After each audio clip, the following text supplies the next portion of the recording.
আমার হাতে লেগা, তারপরে হাত ভিত করে আর কি যা গেছে আমার ভাতিজার গায়ে লাগছে। হঠাৎ করে এখানে গোলাগুলি শুরু হয়, দাঁড়াইছে ও জানলা বন্ধ করবে, এর মধ্যে একটা গুলি সোজা এখান থেকে এসে আমার ছেলের চোখ দিয়ে ঢুকে মাথার পিছু থেকে বের হয়ে এই যে দেয়ালের মধ্যে লাগছে।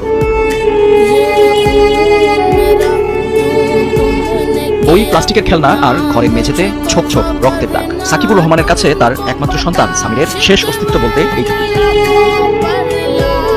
মিরপুরের কাফরুল থানার বিপরীত পাশের এই ছোট্ট বাড়িতেই পরিবার নিয়ে বসবাস সাকিবের। সপ্তাহখানেক আগেও দুষ্টুমিতে যেই ঘর মাতিয়ে রাখতো 11 বছরের সামির, সেই ঘর এখন নীরব। তবে এই স্তব্ধতার মাঝেও